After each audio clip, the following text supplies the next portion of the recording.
A blindfolded Catwoman is led by Batman into his secret hideout. The blindfolds comes off and Catwoman stands witness to the Batcave. Batman locates his contingency plan for the Justice League doppelgangers and shows Catwoman the kryptonite ring for Superman, a lightning rod for the Flash, and the yellow ring of fear from the Sinestro Corpse for the Green Lantern. Undetected by our heroes, the grid watches on. Metropolis. Luthor attempts to shock Black Adam back to life while Captain Cold fashions a cold gun out of appliances. Luthor deduces that this Ultraman is reversed from the Man of Steel. Kryptonite gives him power, but he is hurt by sunlight. Luthor knows that Ultraman can be defeated. At the Army Depot, Metallo wreaks havoc while he seeks his target, General Lane. Ultraman flies in and without any warning rips out the kryptonite from Metallo's chest. Superwoman swoops in. Ultraman is now aware of the baby in Superwoman's womb. She claims that the baby is theirs. Ultraman also learns that Superwoman has been spying on Owlman's plans to overthrow him. Or so she says. Central City. Deathstorm scolds Power Ring for screwing up and allowing the rogues to get away. Power Ring is further scolded by his ring, whom hungers for more power. Against Power Ring's pathetic begging, Deathstorm flies away, leaving a frightened Power Ring pleading to the grid for help, but to no avail. Gotham City sewers. The new Injustice League led by Luthor finds their target, Wayne Enterprises.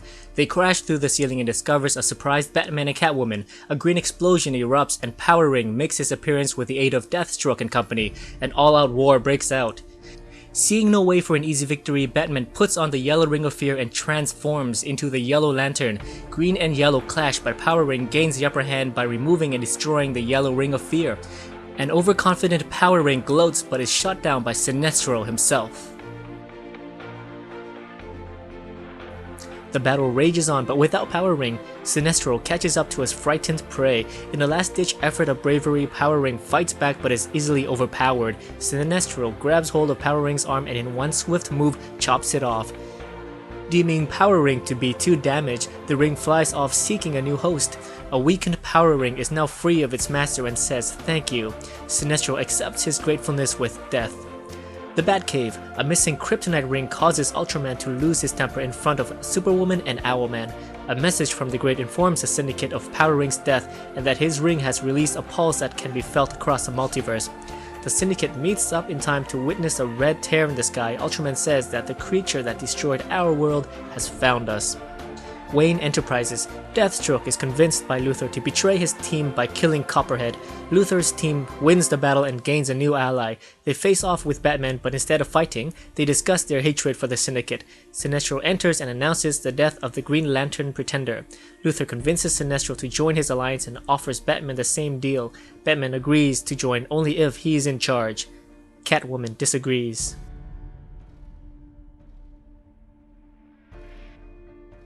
3 miles outside the fallen Justice League headquarters, Batman and Luthor bickers amongst themselves over their big egos. Catwoman urges Batman to stand back. Luthor gives the command to head into the water and begin their assault.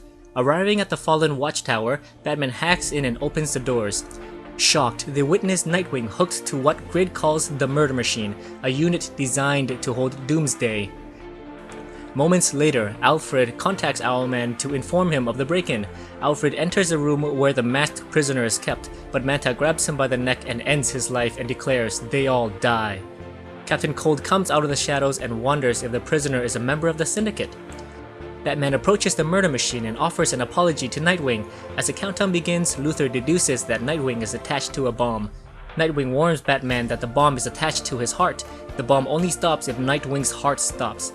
Batman attempts to disengage the bomb, but Luthor betrays him. Luthor will save the day his way as he suffocates Nightwing to stop the bomb. Sinestro and his makeshift team of villains investigates the hallway. Suddenly, the Syndicate erupts from the exploding walls and attacks. Black Adam is ready for round 2 and rams Ultraman out of the melee.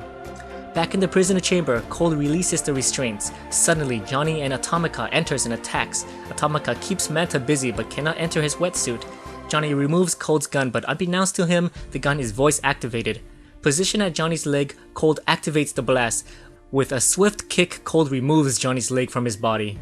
Horrified, Atomica leaves Manta's body to her boyfriend's aid. The stranger finds an opening and shouts a reversed Shazam!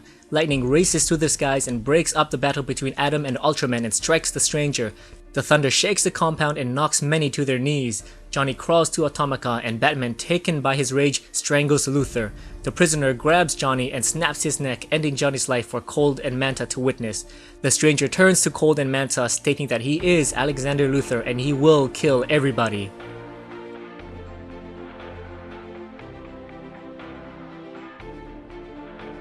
What's going on, guys? Welcome to Comic Island. My name is Joey and today we are reviewing Forever Evil issues 4, 5, and 6. So the crime syndicate has lost 3 of their members now: Alfred, Johnny Quick, and Power Ring. I'm gonna miss Power Ring the most. He has so much character. I love the banter between the man and the ring. It seems like this version of a Green Lantern ring enslaves its host instead of empowering them. I would love to see him survive to the end, but how epic is that he has killed none other than Sinestro. So Ultraman says that the thing that killed his world is now here. It's a big red rip in the sky. Could it be Galactus? It is the Marvel multiverse after all, so it could be a ton of different villains that they can choose from. I'm curious what it is, but I'm still very intrigued by Power Ring in this issue. So I love that at the end of this issue, Batman is still headstrong at being the alpha dog, but the stare that Luthor and his new allies gave Batman is priceless. But Batman will have to put aside his ego and make new allies if he has any hope to defeating the Syndicate. So in issue 6, Sinestro has allied himself with Luthor's cause. I find this very odd for 2 masterminds to work together. It's like having 2 alpha dogs in a pack. It shouldn't work. One would most definitely betray each other. Batman is also an alpha dog, and as we can see, Luthor and Batman turns on each other at the end. I can't imagine Sinestro taking orders from Luthor for too long. So the Syndicate has lost Power Ring in the last issue, and now they lost their Alfred in this issue. As much as I love heroes, I love anti-heroes even more. I was definitely rooting for Manta when he killed Alfred, and how badass was Captain Cold. I was never a fan of the rogues before, but I am now after the voice activation Cold Gun move on Johnny Quick. And the big reveal in this issue is that the masked prisoner is Alexander Luthor with the powers of Shazam. I had imagined that their Luthor would be a good guy, but this Luthor wields the power of Shazam said backwards. He seems even more diabolical and unstable than Ultraman at this stage.